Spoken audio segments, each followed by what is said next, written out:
ఇప్పుడు రీసెంట్‌గా అతని మీద పోక్సో కేస్ కూడా నమోదైంది. అంటే పోక్సో కేస్ అంటే ఒక అంటే ఇంకా 18 ఏళ్ళు రాని ఒక అమ్మాయిని సో, డబ్బులు అడిగితే ఏదో చేశాడని జెప్పేసి కూడా జరుగుతుంది. అంటే ఇంత వీళ్ళ మీద ఇది తప్పు అని చెప్పినోడు సేమ్ అదే రిపీట్. అతను చేసింది కూడా అది తప్పే కదా! డెఫినెట్‌లీ అంటే అబ్బాయిలందరూ మళ్ళీ అదే దారిలో వెళ్తున్నారనే ఇప్పుడు కదా! ఎవడి పాడికి కనపడదు. పక్కన ఎవడి బుర్రలో ఉన్న బురద వాడికి అర్థం కాదు. వాడు కూడా అంతే. ఇప్పుడు వాడి మీద పోక్సో కేసు ఉందన్నారు. ఏం చేస్తారు చెప్పండి? వస్తే అరెస్ట్ చేస్తారా? ఇక్కడ అదే పెద్ద క్వెషన్. అతను ఎక్కడో ఇండియాకి జరిగితే ఇక్కడ ఎట్లా అరెస్ట్ చేస్తారు? చేయడానికి అంటే లేదు. ఇప్పుడు భారతదేశంలో పెట్టిన కేసులున్నాయి కదా! ఇప్పుడు కరాటే కళ్యాణి గారు కావచ్చు, రకరకాల ఈ కేసుల గురించి మాట్లాడండి. పోక్సో కేసు గురించి మీరెట్ట మాట్లాడతారు? ఆ దేశంలో వాళ్ళు మాట్లాడుకుంటారు. ఓకే. రైట్. ఆ దేశంలో వాళ్ళు అంటే నేను ఆడు మంచోడని నేను అనట్లేదు. చెప్పట్లేదు. అవును. కానీ ఇప్పుడు మనం ఏది మాట్లాడినా చట్ట పరిధిలో మాట్లాడాలి. ఇప్పుడు నేను ఎంతసేపు మాట్లాడినా చట్టం ప్రకారం మాట్లాడితే అర్థవంతంగా ఉంటుంది. నేను మాట్లాడిన దానికి విలువ ఉంటుంది. హ్మ్. హ్మ్. విలువ లేని మాటలు ఎన్ని మాట్లాడితే ఏంటి? నిలబడాలి కదా! నిలబడితేనే కదా ఆ మాటకి ఉండేది. ఇప్పుడు అందరూ అలా కనిపించట్లేదు మేడం. నిలబడి వ్యాఖ్యల మీద నిలబడే వాళ్ళు కనిపించట్లేదు.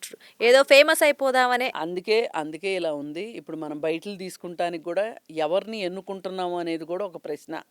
కరెక్ట్. ఇప్పుడు మన వాళ్ళు ఏంటంటే ఎంత వెకిలి సమాధానం చెప్పే వాళ్ళ దగ్గర మీరు వెళ్ళి నోట్లో గొట్టం పెడతారో ఆ వెకిలి సమాధానం తీసుకొచ్చి స్టూడియోలో నుంచి యూట్యూబ్ ఛానల్లో నుంచి పబ్లిక్లోకి వదులుతున్నారో అది మీ సంస్కారం బట్టి ఉంటుంది.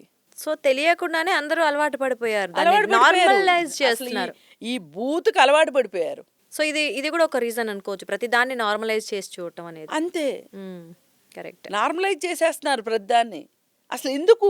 ఇప్పుడు మామూలుగా అయితే గనక ఇది ఒక హెల్దీ చర్చ గనక అయ్యున్నట్లయితే గనక ఈ ఇష్యూ శివాజీ ఇష్యూ దీనికి ఏ రోజో పరిష్కారం దొరికేది. కరెక్ట్. ఇవాళ ఏ స్థాయికి వెళ్ళిపోయిందంటే సమాజం అసలు వాళ్ళకి చట్టం తెలియదు, ఏమీ తెలియదు, అసలు ఒక రాజ్యాంగం ఉందని కూడా తెలియని మనుషులు కొంతమంది అక్కడ కూర్చొని కొంచెం మేకప్ వేసుకొని మాట్లాడేస్తున్నారు. ఎక్కడ కృష్ణకాంత్ పార్క్ దగ్గర. వాళ్ళు మహిళా కమిషన్ని ప్రశ్నిస్తుంది. ఏంటి మహిళా కమిషనర్ శివాజీని ఎందుకు పిలిచింది చెప్పండి అని. అంటే మహిళా కమిషన్ కూడా ప్రశ్నించే స్థాయికి మీరు వెళ్ళిపోయారనమాట. మరి మహిళా కమిషన్ ఎందుకు ఉంది? మహిళా కమిషన్ కోసమే కదా. మహిళల కోసం ఉన్నది. ఆమెకి అతని వ్యాఖ్యలు కరెక్ట్ కాదనిపించినవి పిలిచింది, మాట్లాడింది, అతను కూడా ఒప్పుకున్నాడు, అయిపోయింది అక్కడికి. ఇప్పుడు మహిళా కమిషన్ చైర్పర్సన్ అవ్వాలనుకుంది ఒక ఆమెకి ఆ పదవి రాలేదు. రాకపోయేసరికి ఆమె ఉడికిపోయి ఇప్పుడు ఆ మహిళా కమిషన్ చైర్పర్సన్ అయిన ఆవిడ మీద ద్వేషం పెంచుకుని ఆవిడ ఊరి మీద పడి మాట్లాడేస్తుంది.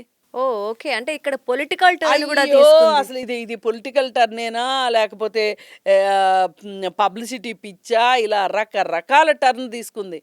అందుకే ఈ సమస్య పరిష్కారం కావట్లే. అవును మేడం. ఇంకో అందుకే ప్రతి ఒక్కళ్ళు దాన్ని లేవనెత్తడం, ఇప్పుడు ఆ మాట్లాడే ఆవిడ కూడా ఈ ప్రస్తుత ప్రభుత్వంలో ఉన్న పార్టీలో ఆవిడే. ఇప్పుడు వాళ్ళ పార్టీ నియమించిన ఒక మహిళా కమిషన్ చైర్పర్సన్ మీదకి ఈవిడ ఈ విధంగా యుద్ధం ప్రకటిస్తుంది అంటే ఏమనుకోవాలి? వీళ్ళకి ఇప్పుడు మహిళల సమస్య ఇంపార్టెంటా లేకపోతే వీళ్ళ వ్యక్తిగతమైన కక్షలు ఇంపార్టెంటా? స్వలాభం కోసం అంతే.